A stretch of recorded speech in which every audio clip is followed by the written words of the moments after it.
Welcome to the most must listen to podcast. Welcome to YK Wrestling.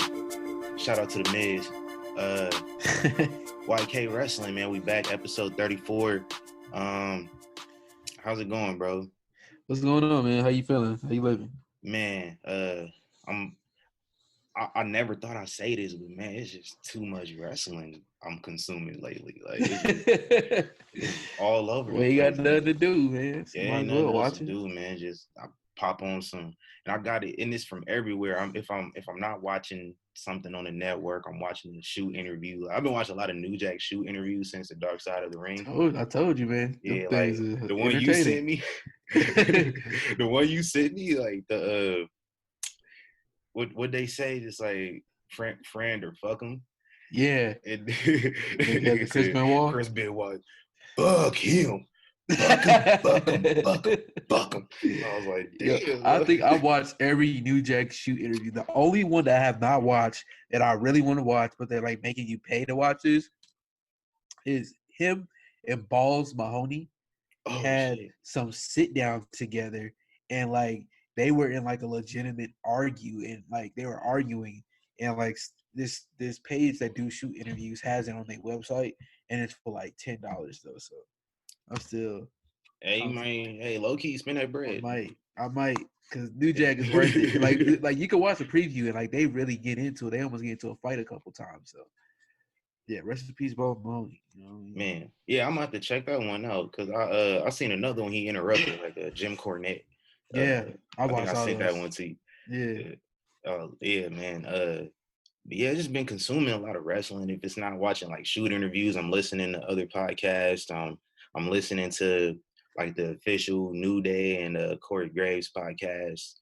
It's just, I'm watching videos on YouTube. Like I've been watching like them 40-minute, hour-long Codeaholic videos. I don't never watch them just because they so long. But it's just like ain't nothing else to do. I've been sitting here.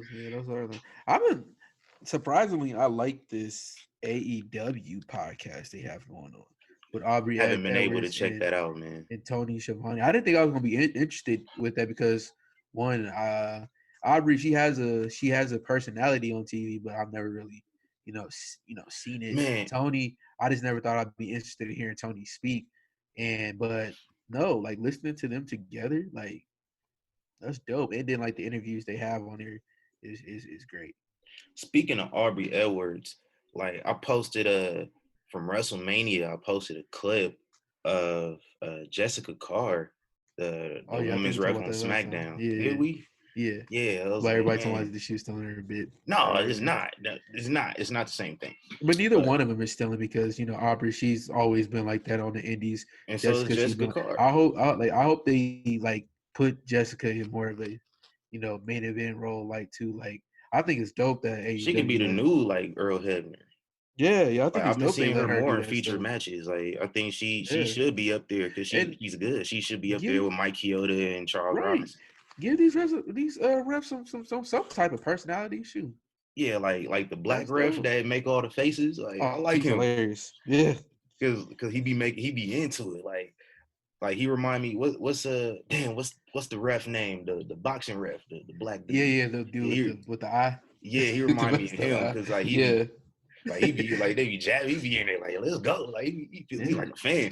But hey man, YK Wrestling, you already know where to find us at Spotify, Anchor, Google Play, iTunes, iHeartRadio, and wherever else, Stitcher, Radio Breaker, other stuff I don't think people use. I found out Pandora has podcasts, so I gotta look to get us on there too. I don't really know people that use Pandora like that still, but I mean, hey, whatever helps. That's why they got into the podcast world, so. Right. Hey, right. They trying to keep themselves relevant. Coming.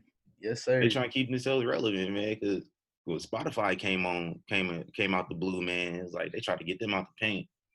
Yeah. Because I used to use Pandora, and then I found out about Spotify. I was like, I can listen to what I want when I want. Hell yeah. I don't gotta wait for it to come on. I don't gotta run out of skips. Yeah. Hey, man. A lot of stuff has happened in the week of pro wrestling in the last time we recorded, like 8 days ago. Yeah, right out there, day after Mania. Yeah, so we missed a whole week, and there was a lot more that happened since then. So we're gonna try to cover some of it. But I think, what would you say is the biggest story out of the two big stories that happened this past week? The biggest one is, to me, is the most stupid one. The controversial one. Ronda Rousey. I think it's stupid. Former Raw Women's Champion, former UFC champion, Ronda Rousey. Well, she was on the Steve-O podcast. I didn't know Steve-O had a podcast, but I guess that makes sense. I might have to check that out, see who he has on there. I'm pretty sure you got some. I know Steve-O, and so if I see who's been on that show, I'm gonna listen to the first episode that's come out to me. Just like, oh, I gotta watch this. She appeared on the Steve-O podcast and confirmed that she would not be returning to the WWE full time. When asked why, she says her schedule that she had in the WWE meant she was only home for a day and a half each week, and she says the fans are not worth her not being able to spend time with her family. She's quoted as, "What am I doing it for if I'm not able to spend my time and energy on my family, but instead spending my time and my energy on a bunch of fucking ungrateful fans that don't even appreciate me. I love performing. I love the girls. I love being out there. But at the end of the day, I was just like, fuck these fans, dude. My family loves me and they appreciate me, and I want all my energy to go to them." That pissed off a lot of people on the internet. You know, when you piss people off on the internet, whether it's real or fake, it's stupid. Ronda didn't back away from it. Yeah. She didn't back away from it at all. She said, she posted on Twitter, she said, anyone who was outraged by me calling pro wrestling fake fights for fun, she called it fake fights. And I think we all know that already. If you don't know that and you're over the age of 10, go get checked. Yeah, exactly. She says, anyone who is outraged by me calling pro wrestling fake fights for fun has never been in a real fight. While you all are tiptoeing around, bruising some pro wrestlers' huge soft egos, no one is thinking about all the real fighters you're insulting when pretending pro wrestling is somehow on the same level of realism. Yes, I understand wrestling 300 days a year for years on end is incredibly tough on the body and a difficult profession. But you know what would happen if you got in 300 real fights in a year? You would be dead. Exactly. That's why wrestling makes it so great. And so, that didn't, like I said, that upset a lot of people, upset a lot of fans, also upset a lot of the women in the women's division as well. Alexa Bliss commented, I was out for almost a year. Must have been fake. Lana, everybody's favorite WWE women's superstar, Lana. I have no words for her audacity to say fake fighting. If it's fake, why can't Paige and TJ Wilson can't wrestle anymore? If it is fake, why couldn't Edge wrestle for 11 years? This is a contact sport where real things happen. And also, Nia Jax, of course, commented on this. Yeah, she broke a woman's nose. Because I feel like Nia Jax, listen, Nia Jax sticks up for all the women in the locker room, no matter who it was. I think Killer Cross says something on WrestleMania about Liv Morgan's outfit and how it was similar to his wife's outfits, and Nia Jax shut him down. But Nia Jax commented on this situation, and she says, I can't wait for Ronda to one day return to WWE, even if WWE orders me to make Ronda look good in the ring, which is the only way for Ronda to look good in the ring with me. I'll risk my job to go down in history as the one from this biz that knocked her the fuck out. # test me, bitch. Well, she's already been knocked out twice. Yes, never forget. I don't. And then somebody actually had something good to say about Ronda. The person who doesn't ever say anything bad about anybody. Not that, but a legend, a Hall of Famer. Mark Henry says, pay Ronda more respect and maybe we can get her more. Since that's the whole basis of it anyway. Like, fans are ungrateful, and that's why Ronda doesn't want to wrestle full time. But if they respect Ronda and we can get her more, I feel her. I feel him, excuse me. Man, all right. So there's a lot of crazy stuff going on. What are your thoughts on that? Okay, one, I'm disappointed in the fans because we gave this way too much attention. Because honestly, it's a work. Ronda was it's a one first off and foremost. It's and if you didn't think it was a work before this episode of Raw last night, where they point blank asked Shayna Baszler about Ronda Rousey's comments on air, so if you didn't know it was before then, you know now. Yeah, first off, it's a complete work. Second, I didn't feel like people were really asking for her to come back. Like, honestly, since she's been gone, it's like I myself, I really haven't noticed a change since she's been gone. Like, I do give her props for being somebody who's came from another world, like who was a star, and she came in and really wrestled and did to me a good job. But I know, like, I'm a fan of the MMA world, boxing world, just as much as I'm a fan of the wrestling world. I know Ronda's always been a sensitive person, so I knew when she got here and the fans were going to flip. Like, I seen all this coming before.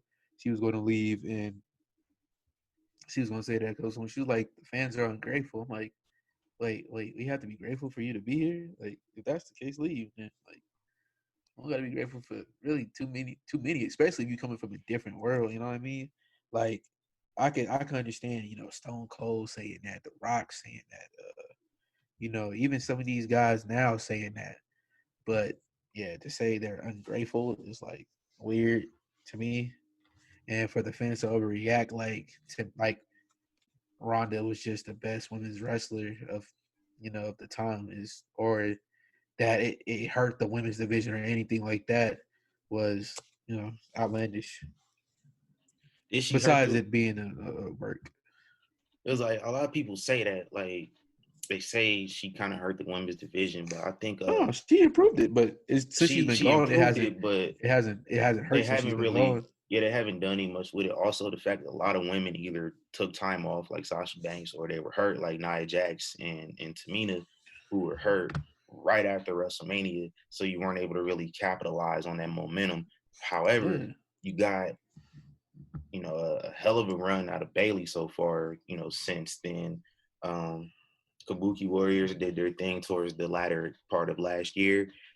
Even though Asuka is kind of suffer, I would really enjoyed seeing Asuka and Ronda go at it. I don't think they actually had a match at all.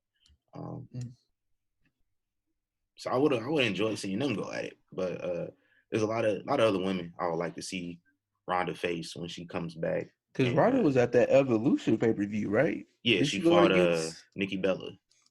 It was Nikki Bella. Okay. Yeah. Oh, it was that Charlotte and Becky match that took the show over.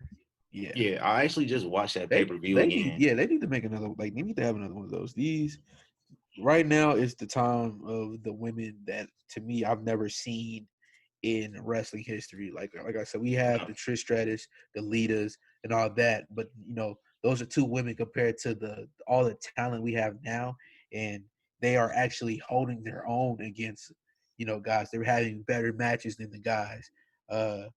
Legitly without freaking bikinis and being sex symbols and all this. They are holding their own and still doing it in that way. So, yeah. We need. I don't know why they haven't had a second pay-per-view, but we need to have another one. So last night after Raw, actually last night on Raw, Andrade and Drew McIntyre faced off, and it was their first match since TakeOver War Games, where Andrade won the NXT title. Mm-hmm. And so I was like, man, I haven't seen that match since it happened. Let me go back and run it back. I ran back the whole show, and I don't know if you remember the Fatal 4-Way for the vacant women's title. This is after Asuka vacated the belt, and she moved up. And so it was Ember Moon versus Kairi Sane. Oh yeah, Peyton Royce, and damn, I'm drawing a blank on who the other person was. Damn, I forgot. Now I have to go double check. I just was watching it last night. But yeah, like I was saying, like these women are tremendous, something we ain't never ever seen before, Nikki Cross, duh. That was the main person I was thinking about. Cause I always thought it was a shame that Nikki Cross didn't get the win a championship when she was in NXT. Cause I thought she had a really unique character. I actually wanted her to win that match. Come to think about it, but I tweeted out last night while I was watching that match. I was like, women's wrestling, at least to me, women's wrestling is what wrestling fans think Japanese wrestling is, where it's just like the greatest thing ever. But I think women's wrestling is probably the best type of wrestling out there right now. Because, you know, no matter where or no matter what it is, like no matter what company, the women in AEW, they can do their thing, even though it's not too many of them that we know of, but we know they can go. Obviously, the women in the WWE. Shout out to Britt for that nose. Yeah, shout out to Britt Baker. Britt Baker did not steal Shayna Baszler's gimmick. I don't know people. You know, Shayna Baszler didn't invent broken noses. I mean, Becky had a broken nose too, right? Yeah. Whatever. But the women in Impact, they can do their thing. The women in Stardom, Shimmer, like everywhere that there's women's wrestling is fantastic. You can't necessarily say the same about the men. Like look at WWE for instance. Like WWE's main roster, they don't put on as great matches. The men don't as the women do. I don't think they're not capable of doing it. I think they're like kind of like hindered from doing certain stuff. But the women seem to go full throttle all the time. Like Sasha Banks, Becky, like that revolution. And that's what I'm saying about this now, where it was like when people was tripping about that, I'm like, we have so much here. We have so and honestly, I forget all these women were hurt. Like the Ember Moons, like Nia Jax and all of them. Like I forget they were hurt. I forget they had a 3-hour long pay-per-view that was great. You know what I'm saying? Fantastic. We got Toni Storm. We still, Io Shirai. You know what I mean? Like, yeah, we have a lot. It's for people to basically up in arms. Like, I think that was just a moment where people wanted to be mad, and so they got to be mad. And, yeah. So Ronda Rousey getting the internet hype got me really excited about women's wrestling and the future of women's wrestling. And when Ember Moon comes back, I think she's on SmackDown. Yeah, like SmackDown could use. So. SmackDown needs like something in the arm because it's all. I mean, it's only so long you can drag out this Sasha Banks and Bayley thing, and we'll touch on that a little bit later. But it's only so long you can drag that out. And then include Lacey Evans in it too. A lot of fans don't really care for Lacey Evans at this point.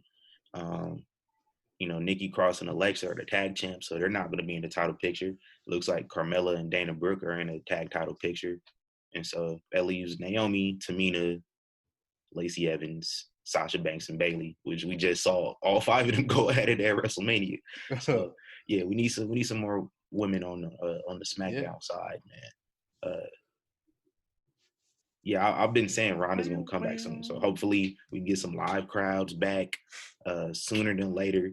I know people are just like they gonna tear her up, but but the thing with Ronda is like she's always been a sensitive person. Like if you look back on her history and with when she got knocked out by Holly Holm and she had to walk through the airport, she was talking about like killing herself in one of these things, and I was like, oh, chill out. Like it's just a fight. You know what I mean? Right. Like, you was talking. You still have a lot of greasy, fam. Like you was talking real greasy when you was undefeated and you took the one L. You took the L and you came back and took another L and you left. You know what I mean? You didn't get behind the fan like this is not the MMA crowd. This is not that where you with that crowd you see them once, twice a year. You know what I'm saying? Maybe 3 times at the most you walking through there.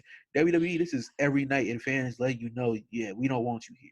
You gotta embrace that. Like you're good. You're really good, especially somebody that caught on so fast. Right. And it's not like she had ass matches. She was good. No, she had incredible matches. Like I thought the match with Nia Jax at Money in the Bank was real good.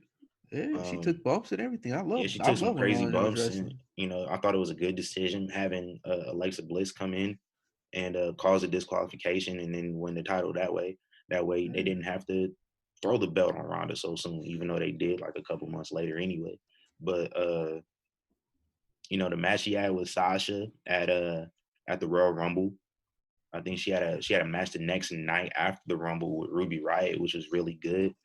So yeah, Ronda could go, and it's crazy. Like her debut match was fantastic.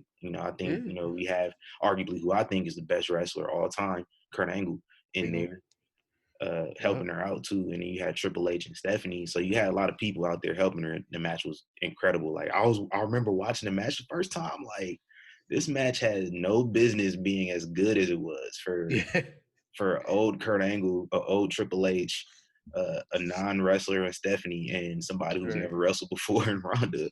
Like, so that was dope. So I actually wouldn't mind to see Ronda back soon.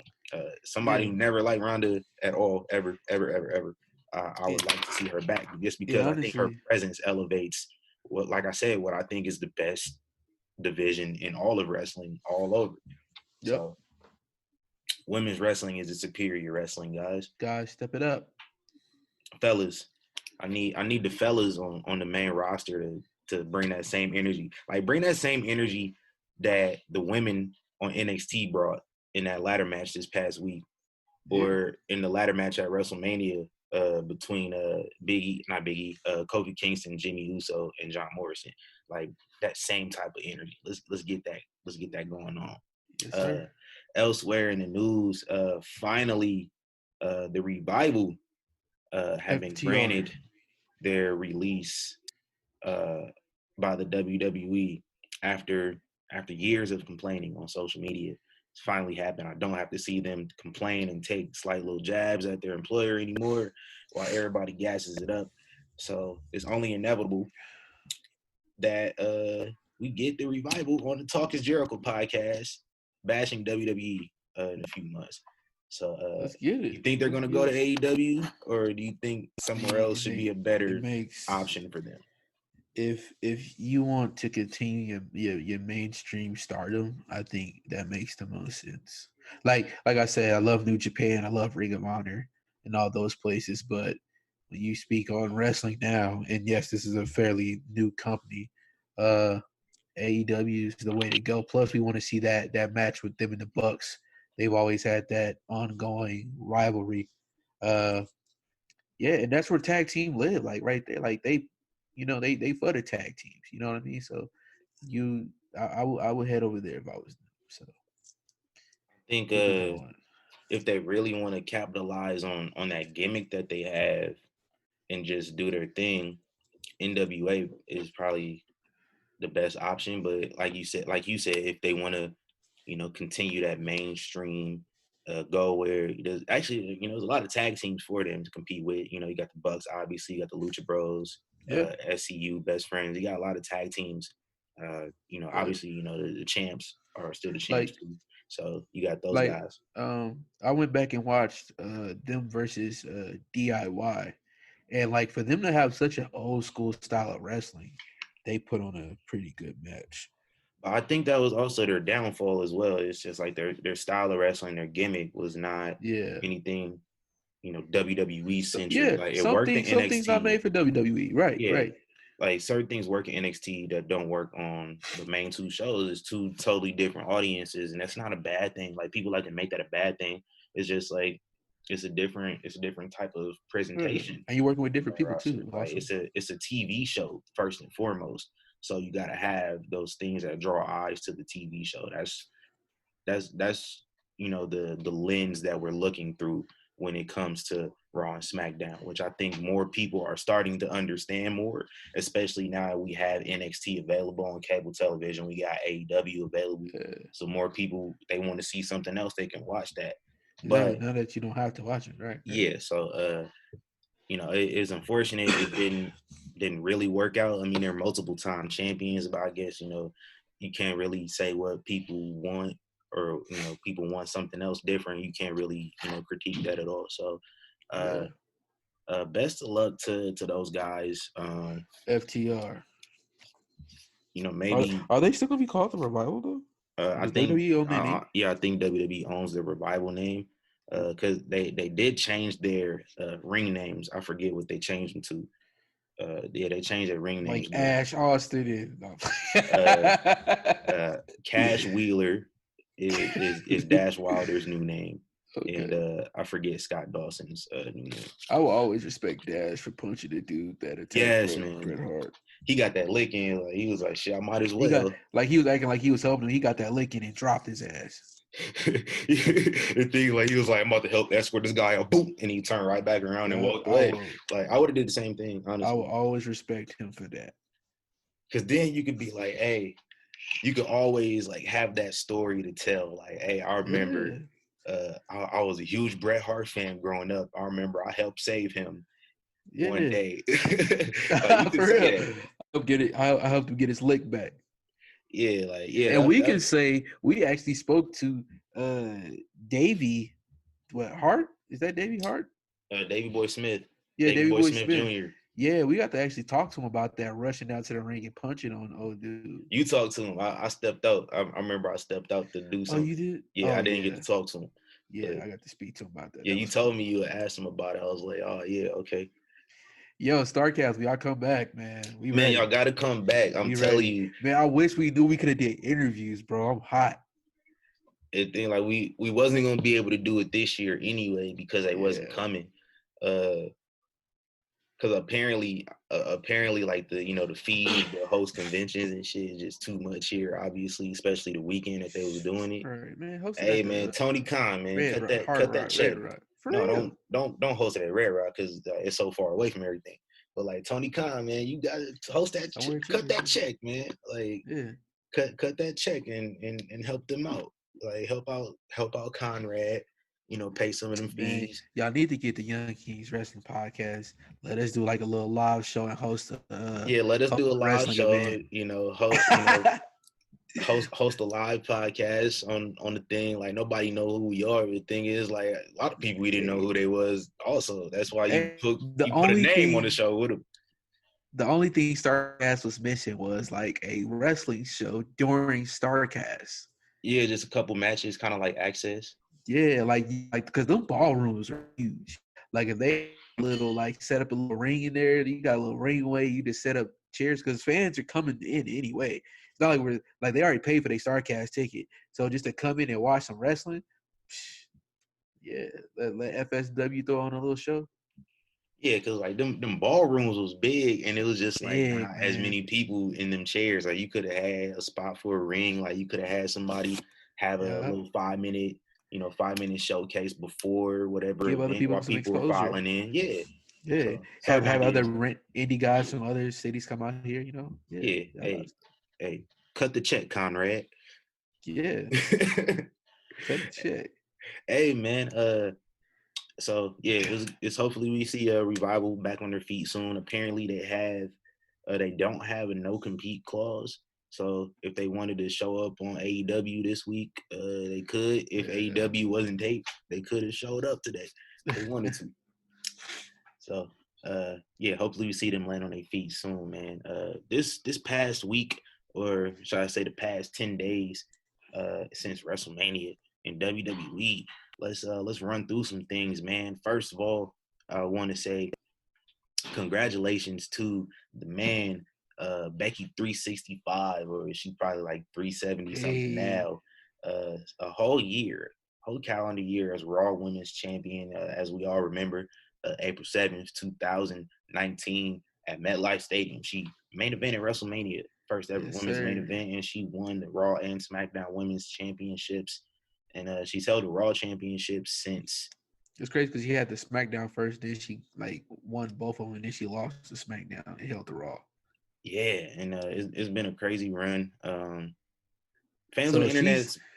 She's been just as a women's champion. How long has this run been? She's been a women's champion a long ass time. Because I'm looking at this pay-per-view and I'm watching her versus Charlotte right now, and she has the SmackDown championship. So we gotta see when she won that championship.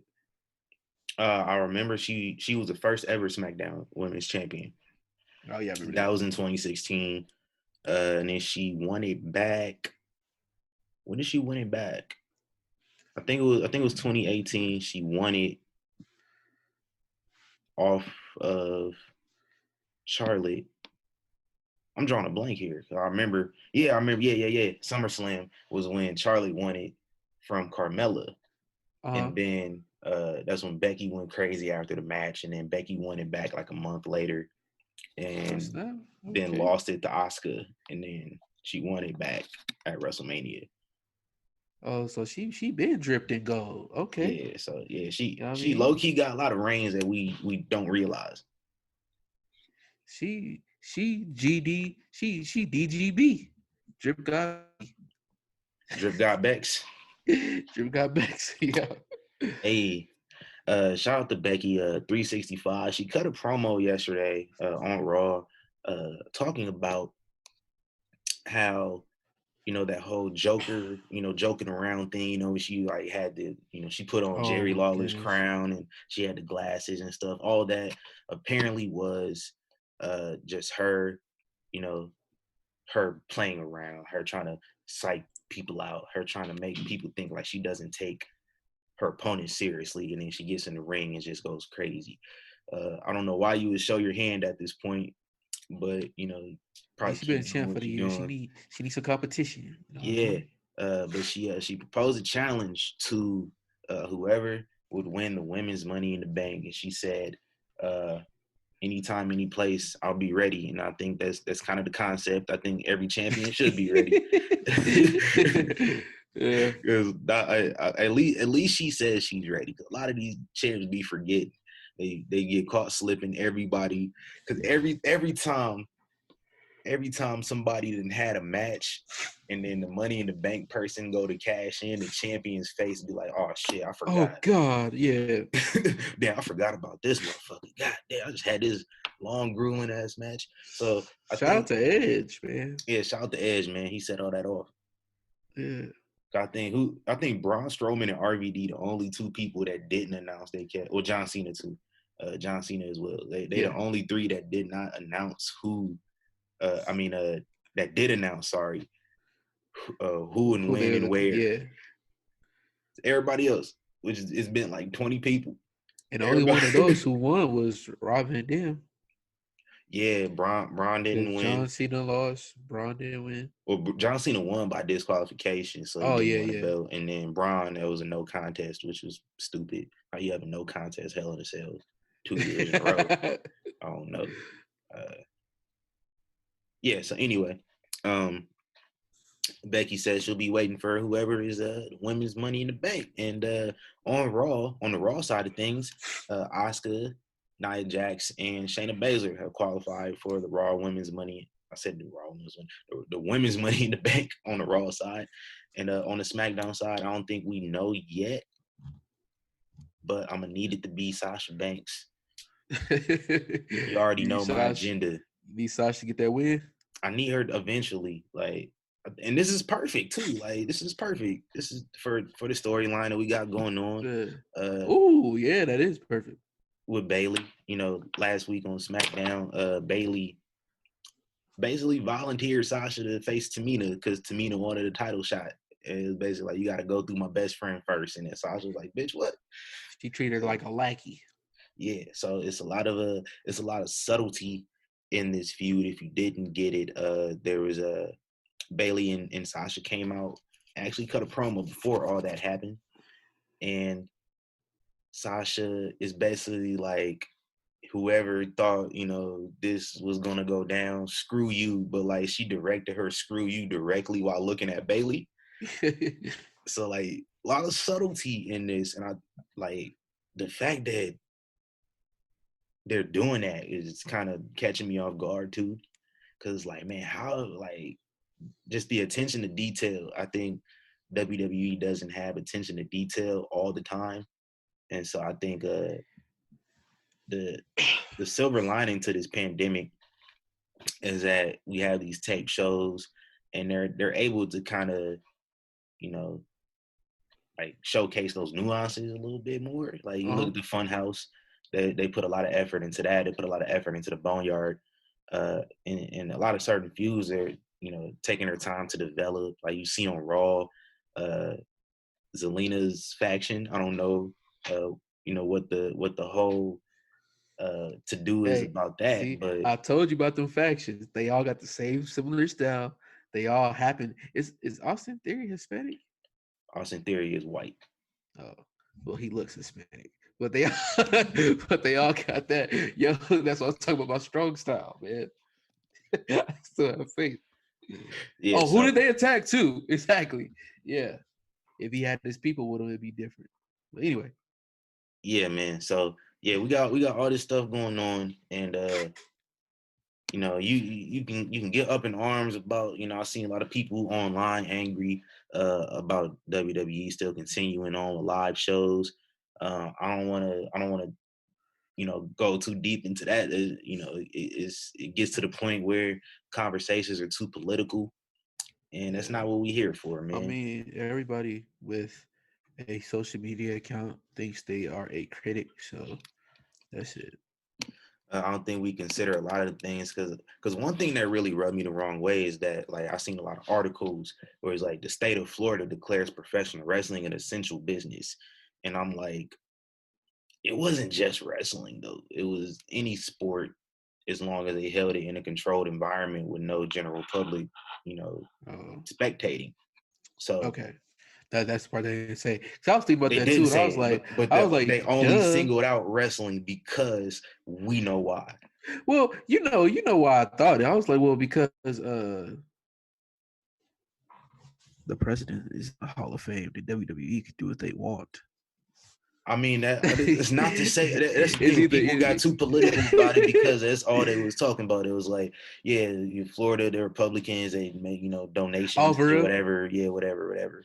I was like, I don't care about that, man. I think I just chalk it up to Florida being Florida. Like Florida don't make the best decisions about a lot of stuff. So I was like, I mean. So AEW, if they wanted to host shows again, they could do it at Daly's place.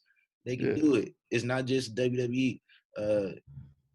Also, that's what I love. This is what keeping me going. I'm still getting this wrestling. Yeah. You know what I mean? Yes, of course, I want everybody to be protected. And I want everybody to be safe. I want them to give these guys the option to really and we know they have the option. You know what I mean? Yeah. Make sure they have that option. If they want to just be like, well, I don't feel safe, let them go home. But at the same time, if they're willing to do this and they coming, they showing up, hey, keep the wrestling coming. Facts, man. Yeah, so if they want to go play some NBA games down there in Florida, let's get it cracking. Hey, or Las Vegas. Hey, I mean, listen, I wouldn't mind it being in Vegas, but it's like, what's the point? I ain't gonna be able to go anyway. So or media.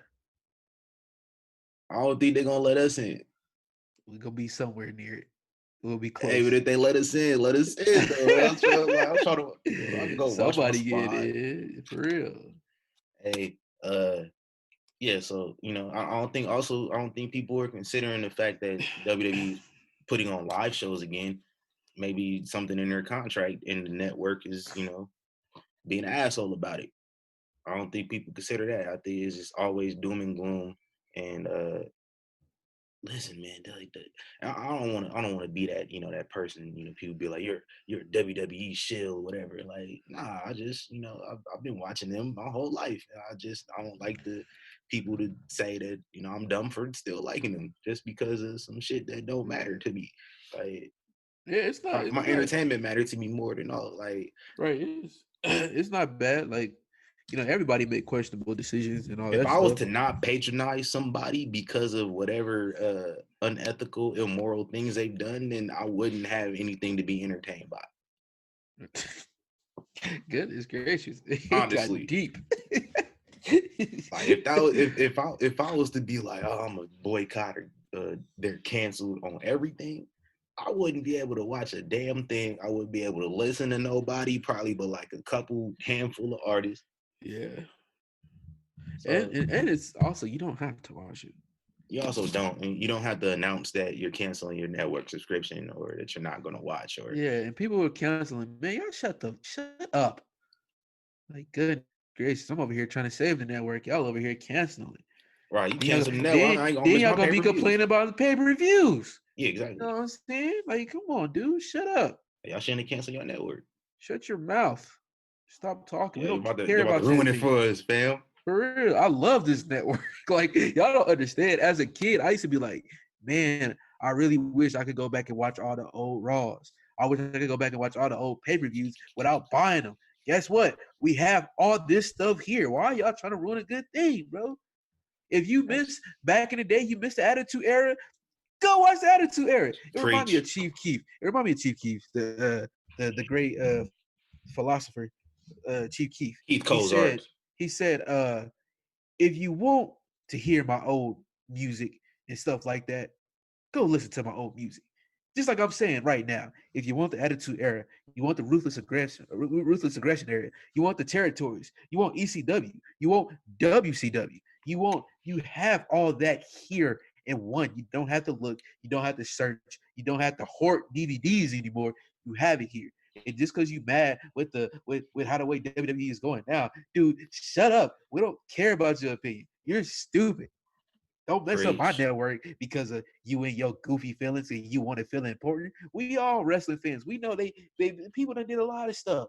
They done did it, but you got AEW, you got Ring of Honor, you got New Japan, you got the NWA, you got the Five. You can have so many wrestling platforms out here you can watch. You don't ever have to watch WWE again. Goofy. I'm sorry. My bad. I had to go on that rant. Talk to them, brother Rick. I hate that, bro. Because, man, I love this network. We need this. And this network gave us NXT. Some of the stars that we have today is because of the WWE network. And you're going to complain that because you mad at the main roster? Man, shut up, dude. Go get a life, sir. Those are the same people that were super upset that Ronda called wrestling fake. I get it. Talk to him.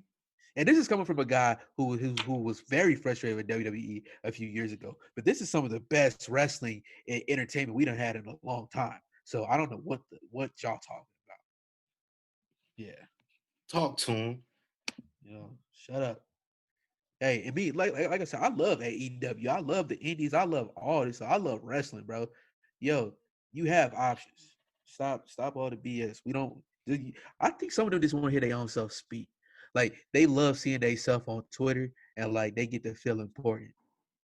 That's exactly what it is. Honestly, that's exactly what it is. That's why you have certain people who are in these high certain positions that go and just, spout off they BS multiple times a week because they get a lot of people, patting them on the back like DIY, pat myself on the back. Yeah.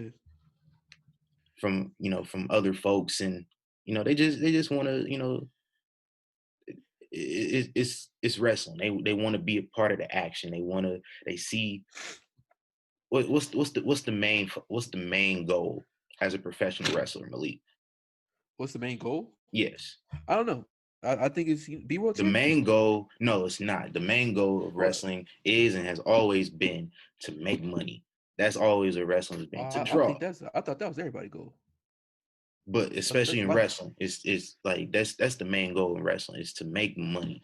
Like that's the only reason people used to wrestle back in the day was because they make money. They go from city to city, and they would, it's like who makes the most money. It's who's gonna get to be champion. It's who makes the most money. So people see that they want to live vicariously through that as much as they can. So you got certain people. Yeah, I can just be opinionated on the internet. I can put myself over. I can draw. All that. That's their whole mindset. And quite honestly, it's kind of played out at this point. You old wrestlers, quit hating too. Billy Graham. I just want to say that quit hating, yo.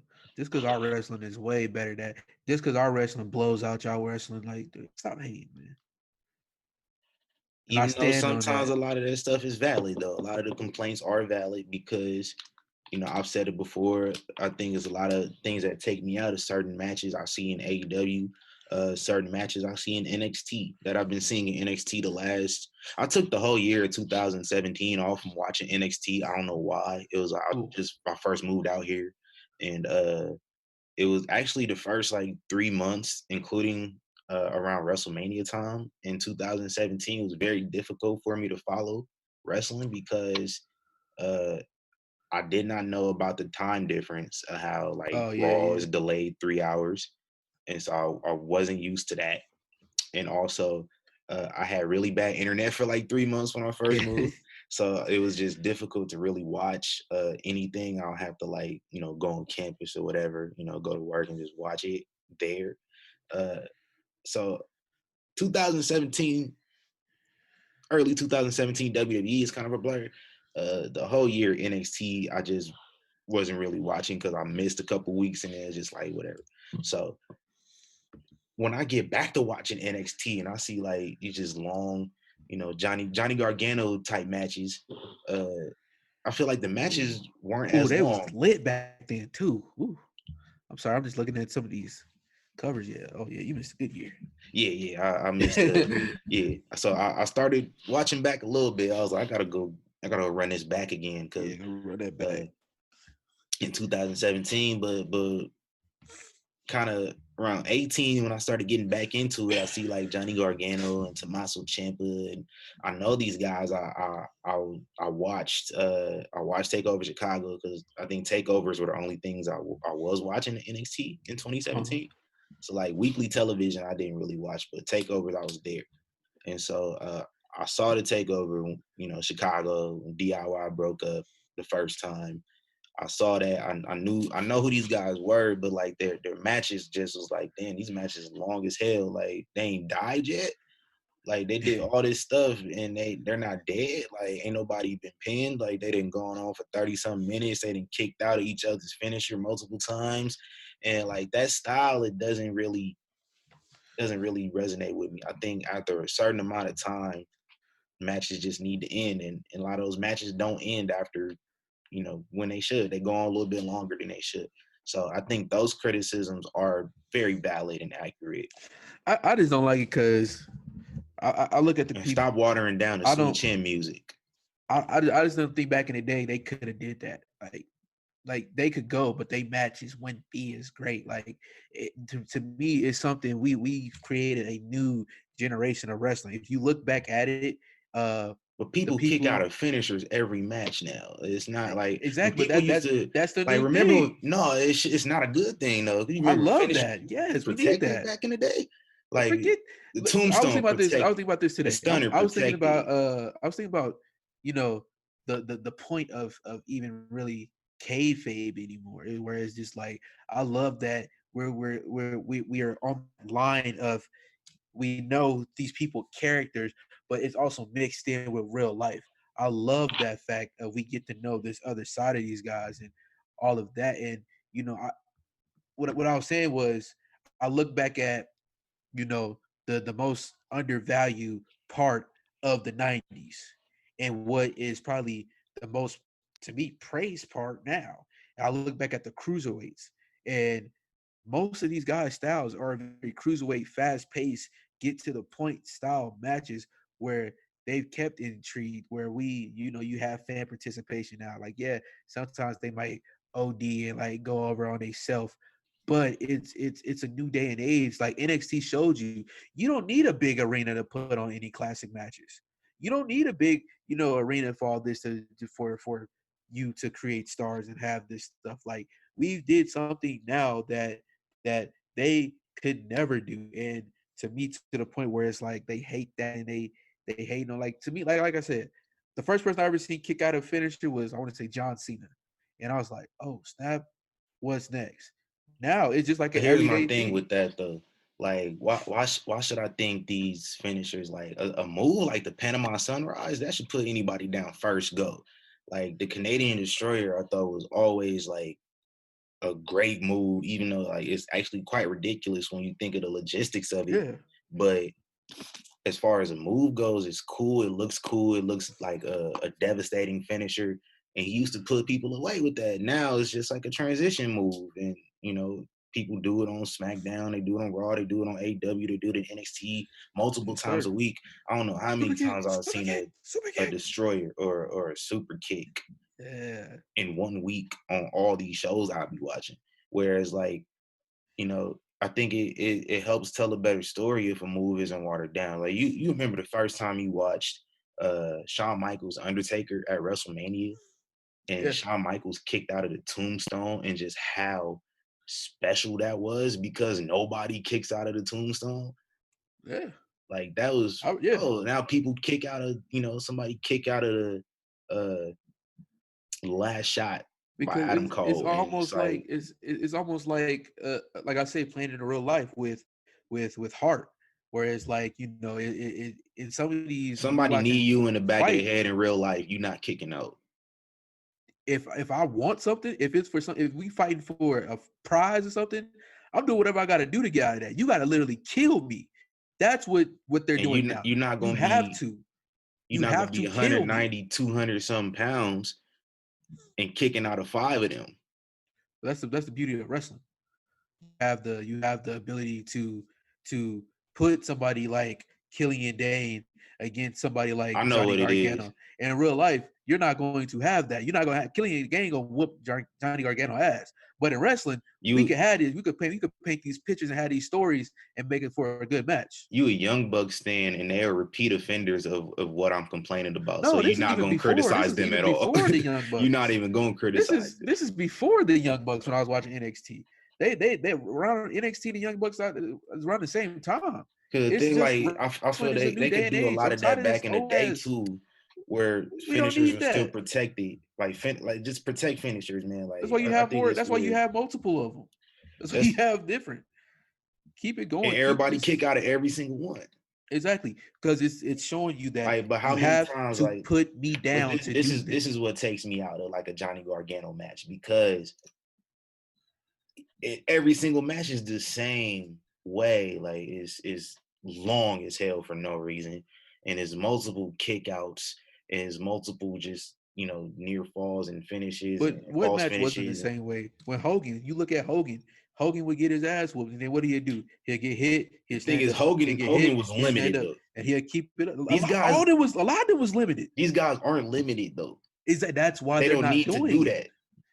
But that's the reason why they're not doing it, because they're not limited. They're much more athletic, and they're much more, to me, better than what they were, and they actually care about the business. You don't have to do all that to tell a story in the ring. Look at how like Brock Lesnar matches are formulated. Like, he doesn't need to do all that. Like he spams his move too. Like, he does like the F5s and all that. Like, and his but that's what makes it great. I don't want to see Brock Lesnar doing He's Brock Lesnar though.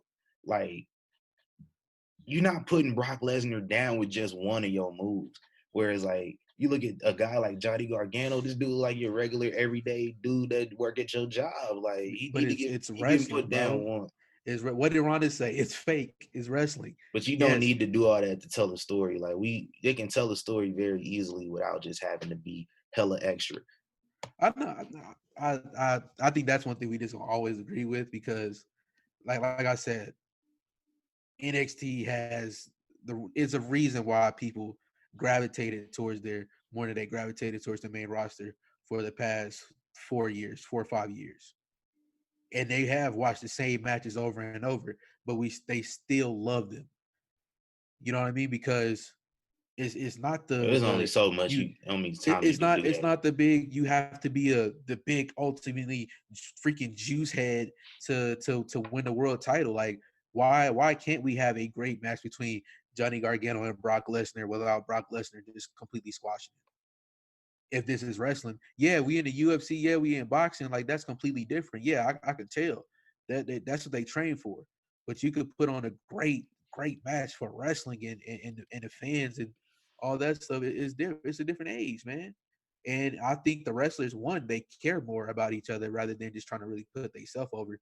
Let's go out here and give a good match, and let's do all this compared to back then where they were last time I was watching New Jack, and New Jack was like, I don't like Kevin Nash. He was like, why? Because he prevented me from going to WCW. Do you ever, like, even though the Young Bucks would say, hey, fuck the revivals, you don't think they wanted the revival in their own promotion? You don't think that? That's because they cool with each other. Like, they can say that just because they're in different companies. I think the Bucks was in Japan at the time, and the Revival was in WWE. Versus Kevin Nash, like, politicking to keep New Jack away just out of the safety for people. It's totally different. It was ass back then. It's different. Like, I mean, for the safety of people versus you can hear politics about Hogan. Bart Gunn this week about Dark Side of the Ring. Dark Side of the Ring. And they were talking about, well, whoever wins this gonna have a run with Austin. He knocked everybody out. And what happened? Because the person they didn't want to win didn't win. What happened to his career? Exactly. And that's perfectly real. Like, the brawl for all was stupid to begin with. Yeah, it was stupid. But he won the fights. Schedule a whole tournament just because you don't think somebody tough. Like, come on, dog. You mad at one person, so you gonna put all these people together and ruin their careers. Like, yeah, man. I love it, bro. You look at the indies and we see these amazing matches, like guys like Will Ospreay and all this stuff. Yeah, me personally, I don't really care about the kicking out of finishers anymore. We don't have to protect moves or protect anything. Let these guys go out, show their heart. What's the point of having moves, though? What do you mean? What's the point of having moves? Let's have a great match. What's the point of having? Care about a choke slam. What's the point of having a finisher? Though? Like, that's the beauty of it. That's the beauty what brought me into it. Was like you seeing people like in the video games. You know, in the video games where you had to build up to your finisher. Yeah. Like that's kind of what this remind me of. Like back in the day, you got to build up to your finisher and then you execute that finisher. Is it enough to put them down? If they kick out of it, it was a huge moment. Now, like you expecting people to kick out of it actually takes me out of the match. I don't want to see people getting because that was a whole different world back then. You look at the world of wrestling back then, you look at the world of wrestling now, that's two completely different things. Remember everybody was tripping over their curtain call? Triple H got squashed over that. It's different between it's a different day than it because people didn't know wrestling. People thought wrestling was completely real. They thought this was a real combat sport. But like they don't really got nothing like kayfabe and the lines, you know, the blurred lines between that don't really have anything to do with what I'm trying to say. What are you trying to say? Like just do it like in the old days. Just have these moves, like these big what finishers. Else about the match protect your finishers. Like what else about the match that you remember besides the finisher? The storytelling aspect of it, where it's like it was a whole bunch of people don't tell stories and punches. You breaking like Bret Hart, for instance. I know, you know, I'm not the biggest Bret Hart fan, but like Bret Hart will work on the leg the whole match so he could get you in that sharpshooter. So you're not just not tapping out. You imagine like somebody getting put. That match was boring as hell. You just seen a man attacking one leg. We don't want to see that shit no more. You know, breaking it down, putting different moves on it. Like watch a William Regal match. He just target that one thing. Like if you the type of person that can still stomach his matches, go watch a Chris Benoit match. He do the same thing. Like that stuff was like Kurt Angle. Like with Kurt Angle, like you don't show no weakness around Kurt Angle. He'll mess with that ankle the whole time. He gonna torture that ankle the whole time, and he could still do that. You could still put on a great match, like Shawn Michaels, for instance, did the same thing. He targeted Shawn Michaels back the whole entire match at WrestleMania 21. And you know what Shawn Michaels do? Perseverance. Like you brought up Hart, he was still able to do that, and they were still able to still get their spots in at the same time. And then we've seen, you know, their finishes. You've seen the, you know, sweet chin musics. Somebody hit a sweet chin music. My bad. I kicked my desk on accident.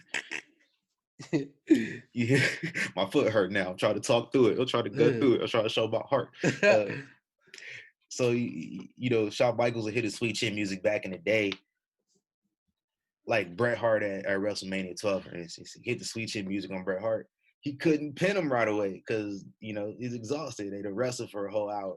Whereas, like, nowadays, somebody could be out, get hit with a huge move that would have put down any regular person or put down any other normal wrestler that doesn't fight this style, and they get right back up. Like they sell it for a couple seconds and get right back up like nothing happened. Like there's adrenaline, and then there's like I see they sell it. It's like not being able to suspend my disbelief. It's selling hard. Like some of the stuff I've seen, like when people wrestle, you know, Roderick Strong, and he takes a dude and slams him on his knee. That's not even his. Roderick Strong do the same shit I was talking about too, by the way. That's not even his finisher. Roderick Strong works on but body on parts the street, if somebody slam you on their knee, on your back on somebody's knee, they're not putting you up, but people still get up from it. That's dope. Like that puts that to me. That adds they doing a new type of. Honestly, want to call it story. You told me working on body parts is boring, bro. You just brought up an No, example. if somebody slams you on your back and they get right back up and smack you in your face, that's different. Instead of him doing a leg lock for 4 to 5 minutes and getting up, kicking you in the leg, then go back into another leg lock, and we just sit here waiting for you to do your finisher. That's a boring ass match. I don't want to see that shit. I want to see people get up, flying around the ring. You want to see people flipping off of ladders 20 times, and then that shit boring to me. Bro, like, flipping off ladders is boring to you? Like, compared to seeing somebody attack a leg? Lucha Bros and Young Bucks, that ladder match they had last year, I did not think it was as good as everybody was talking, because they did too much shit and got right back up off of it. I was like, that wasn't even effective. I just did it just to do it. That's dumb. To just sit here and just like lay around and watch this. Oh, that like you don't gotta lay around. You just cut down the bro. Moves what was the problem of the Attitude Era? What was the problem of that? What are the great matches that came out of that era? Go watch the TLC match and go watch that ladder match I just talked about. Go watch them back to back. These are, like I said, I was thinking about this the other two. I always want to say Jeff Hardy is the Lil Wayne of the wrestling business. They sold those spots so much. The thing is, like, those spots, they actually would sell those spots. Versus now, what spots are they selling in a ladder match? Going through tables, going through ladders, getting hit with ladders, getting hit in the body. They come out, they showing, it's just. But that match is similar to the matches today. I just feel like only spot that really took them out was when Jeff Hardy flipped onto Bubba Ray, and then Matt got flipped off the table. But they were getting up for that. Now they don't sell these injuries no more like they used to. People like it's too conflicted, and we spent too much time on it. But it's just we're just gonna have to agree to disagree, because like it's like talking through a brick wall right now. They don't need to sell They don't need to sell. They don't need to sell. They don't need to sell the injuries. Like, why not? For what? Do you know I fall from 20 feet through a ladder. I'm not gonna sell that my back hurt. Who has gotten up from that? People get right back up. Who? Give me an example. Leo Rush didn't sell intentionally. Exactly, but who else did that? Go back and watch these matches and see how they hop right. Listen, I don't remember the exact spot. I know it happened in that match, the Young Bucks and Lucha Bros ladder match. What was it at All Out last year? Where somebody fell through a table and got back up off a ladder match? Got right back up. Physically impossible. I don't know. One of them got back up less than like 3 minutes later and did another stupid ass spot. And that's the difference from now and back then. That's dumb. That's what I've been saying. That's dumb. If we're doing something from back then and now, that's two different things. We don't want to be like them. That's the thing. They trying to say they're not trying to. They do want to be like them. They dress just like the Rockers. Like who? Like the Rockers? They want to be just like Shawn Michaels. And they put on a way better match than the Rockers ever had. Hey, my apologies, man. Malik just made me so mad just now that because he didn't fully hear what I was going to say. Almost messed up the entire episode. If you comparing the Rockers as a team, I thought he was about to say the Young Bucks put on better matches than Shawn Michaels, and I was about to get so upset. I was about to cancel this show completely. I'll never record another episode ever again. No, Shawn Michaels is. You have to do pound for pound. He is the GOAT of wrestling. He has everything. But one thing Shawn Michaels have done is you see a lot of Shawn Michaels in these guys today. You don't see a lot of. You might get a few Bret Harts here and there. Super kicks every match. You're not going to get. You don't get a lot of Undertakers no more. You're not gonna. We don't see no Hulk Hogan. Whenever you see, we don't see nobody trying to be like Kevin Nash. Come on now. We don't see nobody. We really don't see nobody trying to be like Stone Cold wrestling style. The Rock. Who do people emulate? The best of all time. That's Shawn Michaels. They emulate Jeff Hardy. They emulate Rey Mysterio. That's why Indies and NXT has did that. Why you think they have kicked the main roster's ass for how many years? At what? Keep it 100. At a whole better show completely. Come on now, we could go for a year. Name me a year since NXT has started. Has the main roster been better than NXT? And that's supposed to be their developmental. How that's like saying the G League is better than the NBA. 2011, 2012, 2013, 2000. Oh, when NXT was a show. When NXT was a show. You said since they first started. NXT now. You know what I'm talking about. Don't act stupid. NXT now. That's what you said. That's what you said. When were they better? Name a year. I named like 7 years. No, I'm talking about now. From 2014, when the network started, to now. You could arguably say like 2016. 2016. All right, that's 1 year out of how many? I'll give you that. I'm not going to look back at it, but I'll just give you that. And I can't say 2017 because I already said I ain't watched 2017 NXT, so I don't know. Out of all these years, and this is supposed to be developmental. How is your developmental better? Have better really matches? Developmental though. That's what they pushed. Even then, was it developmental? Because they had a bunch of dudes that wrestled all over the world before coming. And they also got to the main roster. Samoa Joe's and TNA for it. They got to the main roster and they do nothing too, by the way. So that's showing you different stuff on that style. They had same matches on the main roster. They should show some fucking personality. That wasn't be better. No, they have matches on the main roster that wasn't as good as their matches on NXT. Why? Because wrestling has changed. We don't want to see that old stuff no more. Get the new stuff in here. It's okay for it to change. It's okay. When you think about it, it's changed for the worse in a way. Why did Goldberg spear the Fiend so many times? He know that one spear ain't gonna get him out of here no more. You got to jackhammer him more than one time now. Brock Lesnar. How many F5s Brock Lesnar be doing to these guys now? As much as people complain about Brock, he got Kofi with one. As much, which was ridiculous. As much as people complain about Brock Lesnar, black people, he's gotten with the time. The F5 to black people is like diabetes to black people. Goodness gracious. Get us out of here quick. That's my way of segueing into the next segment. He got to. About to tear him up. He got to. That's okay. Let's go. Monday Night Raw. We've seen a new WWE champion, Drew McIntyre. WWE was about to piss me off when I heard Big Show come out. I heard Big Show music. And I see Big Show with a referee. I'm like, no. And I remember Big Show got a show on Netflix. It's actually kind of funny if you like old Disney Channel sitcoms with the laugh track. The little girl's annoying as hell though. To me. That's what it's supposed to be.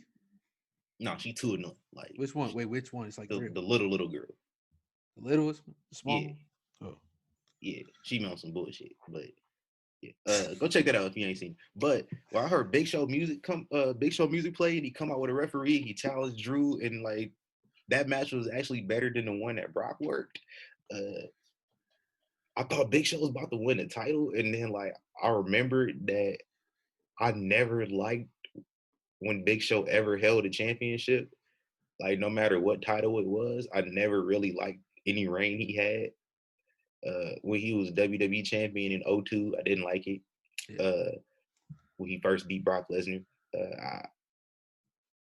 2006, when he was ECW champ, didn't like it.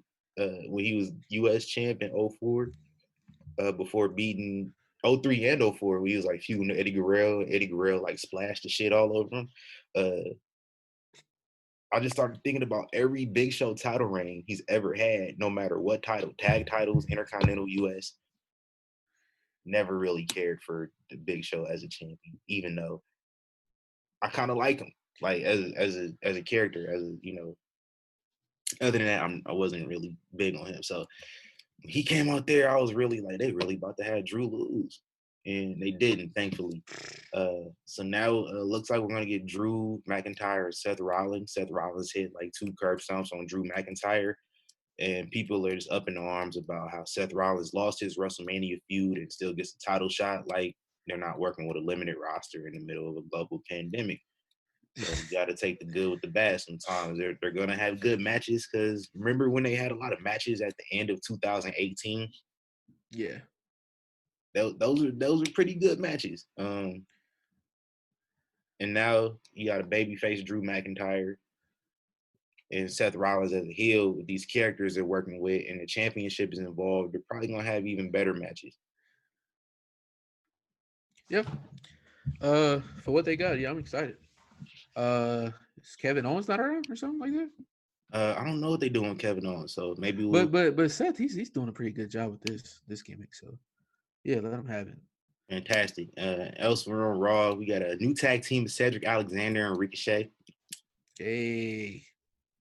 They faced off against, I don't remember last week, but they looked good and won. I think it was Angel Garza and Austin Theory. Yeah. And this week they actually lost to the Viking Raiders. but I guess you gotta make those tag teams look good. So I'm interested in this tag team partnership because it gives both of those guys, Cedric Alexander and Ricochet, something to do. Yeah.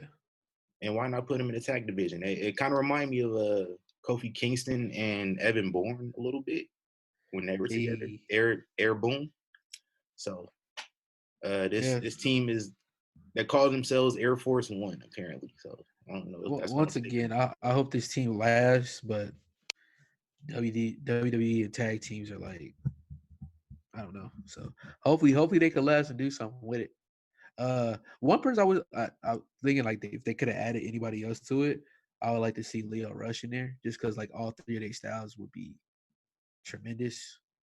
So yeah, it would be like a black version of Lucha House Party kind of. But they got way more person.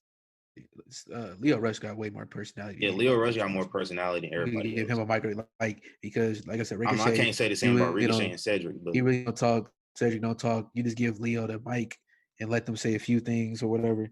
They'd be all right. Facts, man. And in addition to that, on SmackDown, Braun Strowman, our Universal Champion, he has a new challenger, The Fiend. The Fiend never forgets.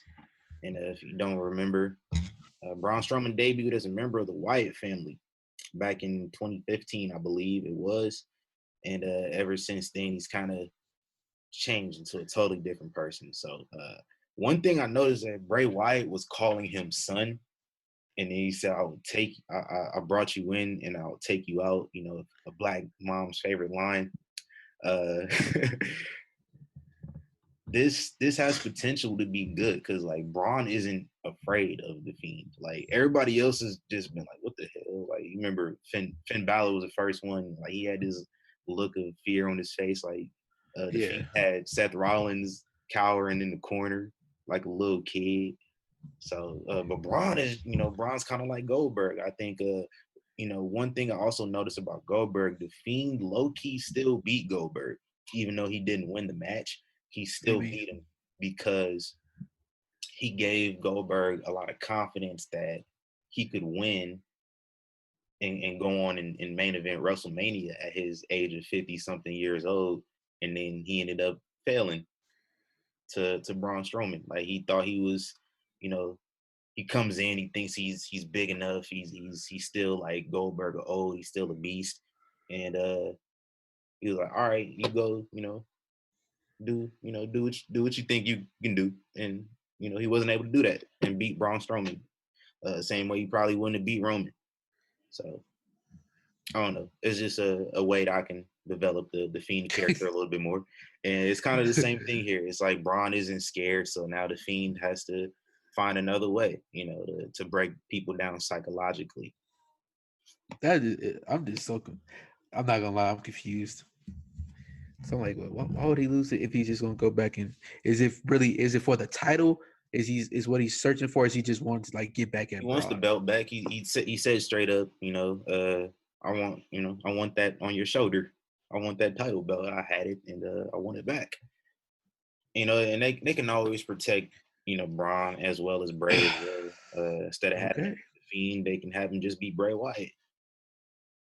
I think Bray Wyatt can afford to lose, whereas like the Fiend can't. So they should have put Bray Wyatt against Goldberg instead of the Fiend. Because like Saudi Arabia, they want to see the Fiend. They don't. How the way is looking right now, it was like, so I don't understand why the Fiend lost in the first place. If he was just gonna because I remember y'all telling me where it was like he was like, I did everything I could do with this title. Now I'm gone. So I'm like, all right, cool. So let's see what else he's gonna do. And now I'm coming back for the title. I'm like, wait, yeah, this thing is just kind of too soon. But like I said, what more can they do? Like Roman isn't gonna be around. Yeah. But that's the only problem with having these old guys coming here with the belt. They don't need the belt. Make a Legends Championship for them. Let them work that. Anyway. Hey, where's Booker T when you need him? Yeah, bring back a Legends Championship for these old guys and part-timers. Because I don't consider Brock as a part-timer no more. I think Brock is in that perfect position where he comes back when he's needed. But yeah. Get these guys a Legends title. Man, and also on NXT, everybody's favorite brand, NXT, we have the women's champion, Charlotte Flair. At some point, will be defending her championship against the new number one contender, Io Shirai, who won the 6-woman ladder match to get an opportunity at Charlotte Flair. So whenever they do face off, I don't know when, what do you expect from that? Do you think it's going to live up to the hype? I don't think these two have ever had the chance to go head to head. I think it can. I mean, as much as hate Charlotte Flair gets, to me, I think she's still a great wrestler. Io Shirai, people are really getting behind her. So I think if she were, because honestly, once again, I don't think Charlotte really even needs this title. If she could beat Charlotte cleanly, that boosts her momentum even that much more. Because it's like right now, how the way WWE is making Charlotte look like she's the greatest women's wrestler of all time, just based off all the reigns she's had alone. So you could beat her the first time y'all wrestle and take the title. It's like, oh, what do we have here? But the only problem is, what every other problem is, what I just said is, what will she do if she goes to the main roster? Like, you don't want to book nobody too strong. So, yeah, I mean, I think it would be a nice swerve. We haven't really seen that in a long time, where somebody just take the championship right off the champion, like that. So yeah, I mean, give your Shirai a shot. But either way, this match is gonna be great. And also seems like Charlotte might be in NXT for a while. I think she's still technically on Raw because she was on Raw on last night. But she should go down to NXT. I think they should send more guys and gals down there as well. Yeah, send Lucha House Party. Yeah, just let them do something. Even bigger names like Charlotte, probably the biggest name that's going down there. Like you have Finn Balor's back there. Send some other people down there, get some more eyes on that show. Are we going to get Undisputed Era call up soon? Yes, I think so. I think guys like Adam Cole can to me, guys like the AJ Styles effect, where no matter where you take him, he's going to succeed. So I'm not like Survivor Series. They knew what to do. Like the whole boom, like they knew what to do. So yeah, I wouldn't be surprised to see them up soon. Also in NXT, NXT Cruiserweight Champion Jordan Devlin is stuck over in the UK and he's unable to defend his championship on NXT. So there will be a interim champion in America crowned until that can happen. And how they're going to do that? We got a tournament, G1 type of tournament. We got 8 different superstars that are split up into 2 different groups. They're going to go on a round robin and compete against each other, and whoever has the best record at the end will advance to the championship match. And any ties will be broken by head-to-head record. So in Group A, we have Kushida, Tony Nese, Jake Atlas, who actually just reported to the Performance Center a few months ago. And this one shocked me. Drake Maverick is competing in the tournament too. Hey, they forget Rockstar Spud, man. He could go, but just like he hasn't really had the opportunity to showcase himself in actual like a serious match. I know he had like a fight. It wasn't really a match. It was like a fight with Mike Kanellis on 205 Live about a year ago. I think that's that and the 24/7 antics really the only time we've seen him in any type of matches. So is Finn Balor over there in the UK? I think he's in America because he's fighting on NXT tomorrow. Oh, okay. I was just checking because I'm like, I haven't seen him on NXT in a while. Yeah, they've done some like vignettes because he was supposed to be over in the UK facing Walter. So and also in Group B, we have Isaiah Swerve Scott. That's my pick to win it all. Akira Tozawa, Jack Gallagher with his new tattoo and shaved head. and then Elijo del Fantasma. I don't know what that is. Me neither. I don't know, but you do. So apparently he's a second generation luchador in Mexico. Yeah, so maybe he's known in Mexico. Let me go to my Googles. We can find out who this guy is. Well, exactly. Yeah, they're limited, so you can't really complain about who's in it. Yeah, as a former AAA Fusion champion, cruiserweight champion, a Latin American champ. And he was also in a CMLL. Okay. So yeah, he's done a lot of stuff in Mexico. So yeah, that's our field. I got Swerve versus Kushida in the final. Yeah, I want Swerve. And I want Swerve to win it all. But just unfortunately, whoever wins this no Tyler Breeze? No Tyler Breeze and no Leo Rush, which kind of threw me for a swerve, no pun intended. No. Well, Leo Rush, I think he's quarantined like fully. Like I remember him going on a rant about people not being quarantined. So yeah, I don't think he's gonna do it right now. Yeah, I mean Angel Garza and Austin Theory looks like they're on Raw full time now, so like you can't really have those guys. Hey, Austin Theory was in NXT for like 2 days. Yeah, facts. So that should be interesting, man. And I don't know when they're gonna crown the champ, but yeah, it should be good. You know, everybody's facing everybody. It's not a typical type of single elimination tournament. So should get some good matches out of that. It's so weird seeing Rob Gronkowski as a WWE champion. He is still your 24/7 champion. Yeah. Yeah, he know about championships, man. Yes, sir. In addition to that as well, last week we had the final chapter of Johnny Gargano and Tommaso Ciampa. Let's get into this, man. We talked about it a little bit. We didn't really get too in depth. What did you think about the quote unquote match? It was shot in a cinematic format similar to the Boneyard and the Firefly Funhouse at WrestleMania.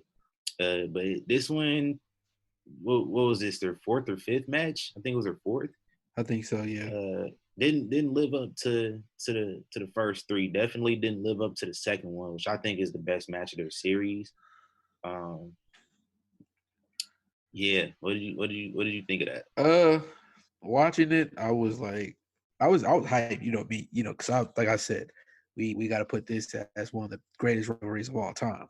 But for the cinematics, to come in, I really wasn't, feeling that because we've had so many matches, without it. I don't think we needed it. Like you had said earlier, maybe they kept it in a Randy Orton Edge type style.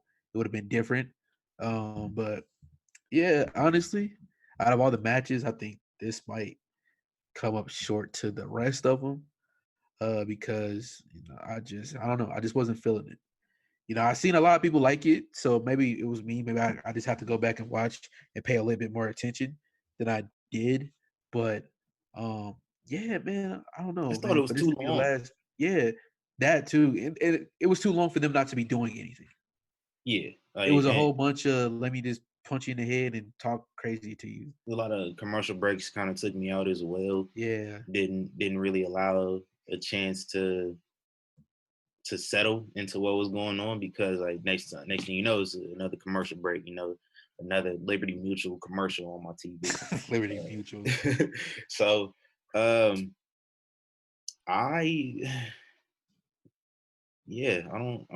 know.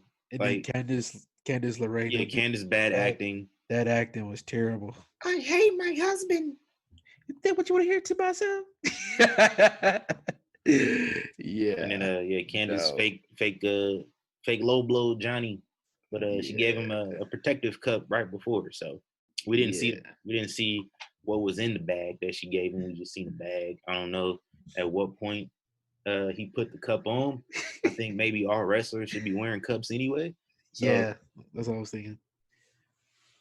But I'm actually just glad to see this is over. Like it's been so much just keeping them from concluding their feud. and now it's officially over.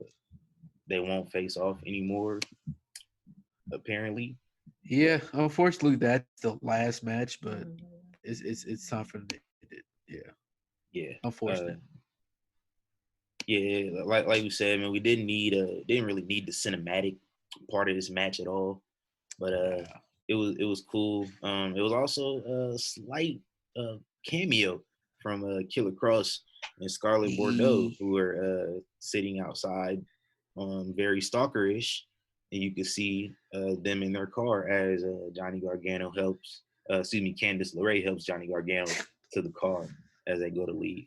So, yeah. Yeah, pretty good. Pretty good. What's next for them, man? What's next for Johnny Gargano? What's next for Tommaso Ciampa? Man, I honestly don't know. Like, and it's crazy that I'm saying this, but like, have they did all they could do in NXT? Is there more you think either one of them can do before going to the main roster? Triple H said that nobody was leaving, but I think they should get Johnny Gargano and Candice LeRae and put them on SmackDown. I think more so just putting Candice LeRae on SmackDown because SmackDown needs more women. But yeah, I'm sure Johnny Gargano can do something as well and carve a lane out for himself. Like the mid card over on SmackDown right now looks pretty good. You got Daniel Bryan as the IC champ, Shinsuke Nakamura, Cesaro, Sami Zayn. Those guys are there. Because Johnny doing has their thing. Literally feuded with Velveteen. He's feuded with Adam Cole. Has he feuded with Pete Dunne? I think he feuded with Finn Balor for a while. Like, yeah, he's done everything you could possibly do. I mean, or Tommaso Ciampa, on the other hand, I would like to see him kind of go off the rails a little bit. Like, nothing has really been the same for him since he came back. I mean, he main evented. Well, he didn't main event, but he was in a high profile match at Survivor Series, the Triple Threat, and it was one of the main guys in NXT. So, but really, ever since then, he kind of hasn't really done much of anything. He wasn't able to win back the NXT championship because of his friend, quote unquote, former friend, I guess. Johnny Gargano cost him the championship, and he wasn't able to do much of anything at that point. And so he ends up losing to Johnny Gargano, and he can't avenge his loss. And I think he's just gonna go off the rails and maybe start attacking a whole bunch of different people and all that. Well, if you think if that happens, they're gonna like basically force another match if he's just attacking different people, like just because he's mad off that loss. I don't think they or can, is it just like let me just let it go and forget it? I think it's just him taking his frustrations out, especially if Johnny Gargano leaves. There's nothing much he can do about it. But I think that's a good point. You introduce a guy like Killer Cross in, like, okay.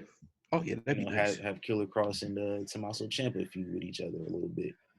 Yeah, and then later on, years down the road, WrestleMania. Yeah, we can get a DIY reunion again just years later. I mean, if Shawn Michaels and Triple H were able to team back up a couple years after they feud, man, they could team up now. I've never seen something like Shawn Michaels retire for that long and come back and just look that good compared to everybody else. Was better than everybody else in the match. Exactly. He the GOAT. He the GOAT for real, man. Don't add us about that GOAT talk when you talking. Hey, like I was just I don't know why I was thinking about that earlier this week. I'm like, Shawn Michaels is really that dude. Yeah. We got like bracket wrestlers and rappers together.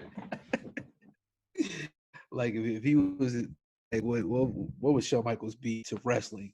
Like somebody is to rap music. Not per se the GOAT, but just equivalent to. That'd be something to explore. I'm gonna have to look into that, man. We got a lot on deck this week that I'm looking forward to. Tomorrow night on NXT, we have hopefully we have a decision on when we'll get Adam Cole versus Velveteen Dream. Right. And also on NXT, Finn Balor versus Fabian Aichner. We have on SmackDown a rematch for the SmackDown tag titles. Everybody who didn't wrestle at WrestleMania is going to wrestle each other in a triple threat match for the tag titles again. And what? We have you heard that right. Everybody that so Miz, Big E, and the other Uso. So Jay Uso. Okay. Oh, yeah, I guess. Was probably not going to be as good as the first one, but probably will still be really good. Hopefully, I hope so. On also on SmackDown, Sasha Banks versus Tamina. And I'm just really interested in that one just to see how the rest of the show's gonna go. I mean, the rest of this feud's gonna go. Excuse me. And also versus who? Tamina versus Sasha Banks. Oh, okay. And then on Raw this Monday we have this past Monday we had women's qualifiers for Money in the Bank, and now we got 3 men's this upcoming week. Rey Mysterio versus Buddy Murphy. I'm not gonna not call him by his first name. Right. Aleister Black versus Austin Theory, and Apollo Crews versus MVP. MVP announced himself as one of the guys of the qualifiers. So send Apollo Crews to NXT UK. Gain his momentum back, man. Hey, Paul Heyman trying to give him his momentum back here. Like, I think we all know he's gonna go over MVP. That just looks crazy, though. You beat MVP to qualify for Money in the Bank. Hey, he qualified. That's all that matters. Okay. All right. Maybe. Oh, he should have. No. I would say like Shelton Benjamin. That would have been cool. Because Shelton Benjamin, like the Money in the Bank match is like he set the tone in that match when like the first one and the second one. So like even with that, maybe that could. I ain't gonna get them no more ideas because they ain't cutting no type of check. Yeah, they ain't cutting no checks right now, man. We in a recession, so they probably ain't gonna do it too much soon. And elsewhere, man, we have AEW. This past week, Cody Rhodes moved on in the TNT Championship tournament. This week, we have Lance Archer versus Colt Cabana in another qualifier match. And then as well, looks like we have an AEW title match. I don't remember them announcing that one. With Dean Ambrose and Jon Moxley and Jake Hager in a no holds barred empty arena match. So that should be cool. I kind of like how the way they are kind of like working up Jake Hager. At first I was like, what is he doing? He ain't doing nothing. But yeah, it's weird how the way they are working him up, but I think in the long run people will realize what they're doing with him. I really hope he wins that Bellator heavyweight championship one day, because like if he wins that, then it's a no-brainer to me to put the title on him, just because he'll be the first person to ever actively hold a MMA championship of a top company and another championship. That's just it. But they talking big stuff with this match. So I don't know how they gonna do this, how they gonna make it work. But Tony Khan is hyping this match up.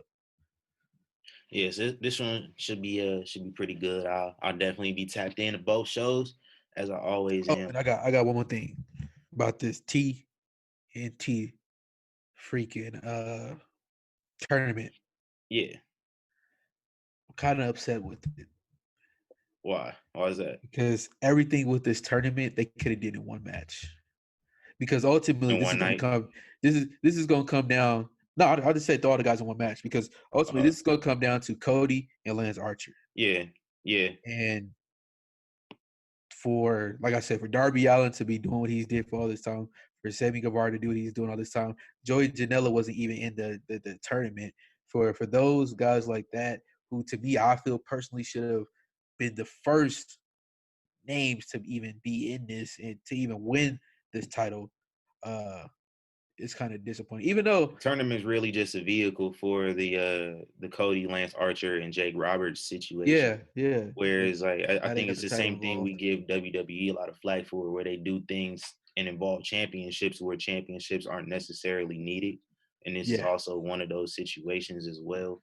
Cause like I said, they had like a ladder match or something. You could give them their moments of them conflicting.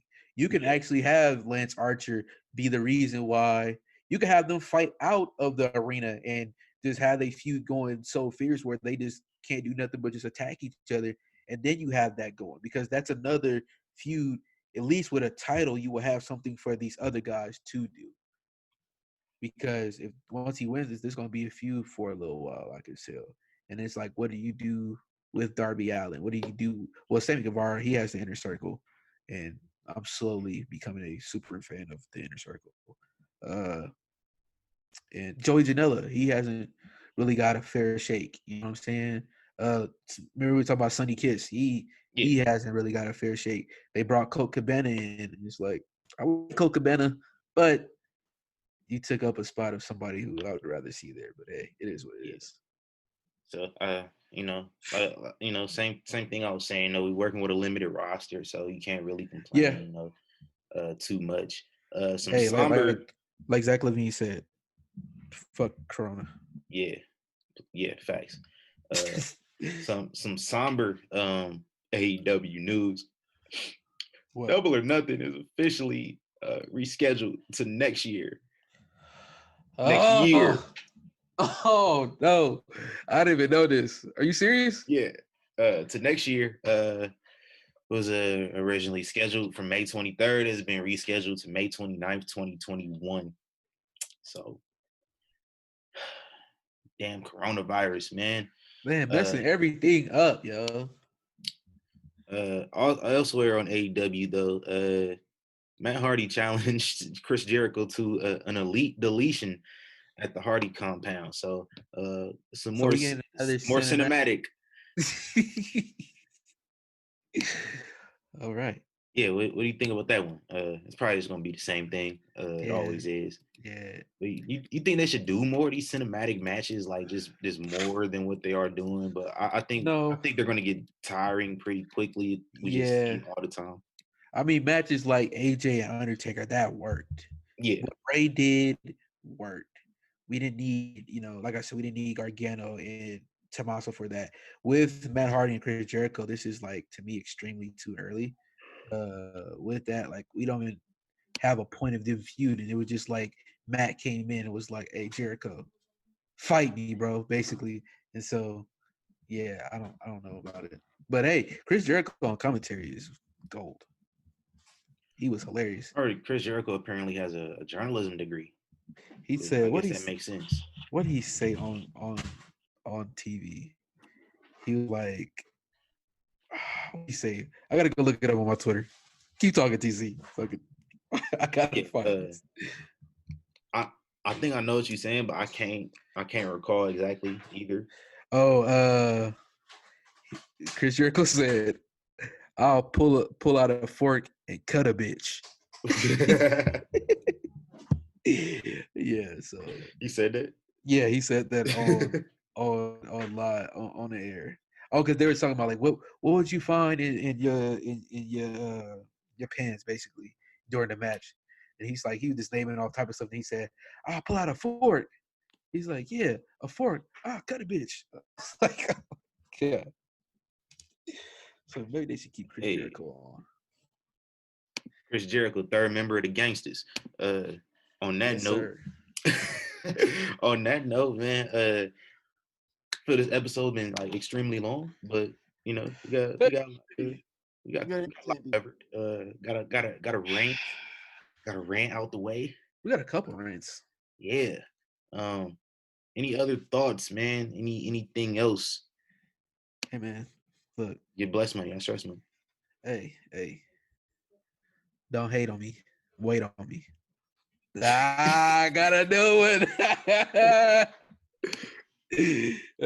I just literally thought of that in my head right now. So don't hate on me, wait on me. Yep.